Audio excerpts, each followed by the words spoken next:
Amerika Serikat sudah kehilangan sekitar USD 6 miliar rupiah, lebih dari 102 triliun rupiah dalam pekan pertama perang bersama Israel melawan Iran. Dari jumlah itu, USD 4 miliar diantaranya habis untuk membiayai amunisi dan pencegat rudal canggih.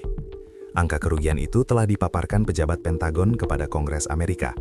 Menurut laporan New York Times Senin 9 Maret 2026, Amerika menghabiskan banyak biaya untuk menembak jatuh rudal-rudal Iran.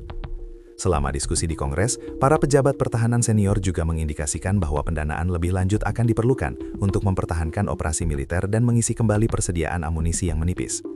Menurut laporan surat kabar Amerika tersebut, sekitar 4.000 target Iran telah dihantam, termasuk peluncur rudal, kapal angkatan laut dan pertahanan udara, yang secara signifikan mengikis kemampuan Teheran untuk membalas serangan. Kepala Komando Pusat CENTCOM AS, Laksamana Brad Cooper, mengatakan peluncuran rudal balistik Iran telah turun 90% sejak hari pertama pertempuran, sementara serangan drone turun 83%. Namun negara Islam tersebut masih memiliki persenjataan yang tangguh, termasuk sekitar 50% dari program rudalnya.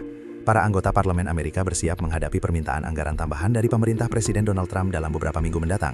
Pengeluaran yang cepat ini telah menarik perhatian dari kedua kubu politik. Para kritikus berpendapat bahwa pencegat rudal yang mahal, beberapa di antaranya bernilai jutaan dolar, dikonsumsi dengan kecepatan yang dapat membebani basis industri pertahanan AS dan menyebabkan kekurangan di teater strategis lainnya. Perang pecah dengan serangan gabungan AS dan Israel terhadap target militer Iran, tetapi konflik tersebut sejak itu meluas ke seluruh Timur Tengah. Iran telah membalas melalui serangan rudal balistik dan drone yang membutuhkan respon pertahanan yang mahal dari Amerika dan Israel. Saat perdebatan tentang pendanaan perang semakin intensif di Washington, para pejabat Pentagon menekankan perlunya mempertahankan momentum melawan kemampuan Iran sambil menyeimbangkan prioritas pertahanan nasional jangka panjang. Ketegangan di Timur Tengah meningkat sejak Amerika Serikat dan Israel melancarkan serangan besar-besaran terhadap Iran pada 28 Februari, menewaskan lebih dari 1.200 orang, termasuk pemimpin tertinggi Iran Ayatollah Ali Khamenei, lebih dari 150 siswi, dan pejabat militer senior. Iran membalas dengan serangan gencar yang menargetkan pangkal AS, fasilitas diplomatik, dan personel militer di seluruh wilayah Timur Tengah, serta beberapa kota di Israel. Serangan terus meningkat. Konflik ini juga telah menimbulkan kekhawatiran tentang pasokan energi global di tengah penurunan tajam lalu lintas maritim melalui Selat Hormuz, jalan utama yang mengangkut sekitar 20 juta barel minyak setiap hari.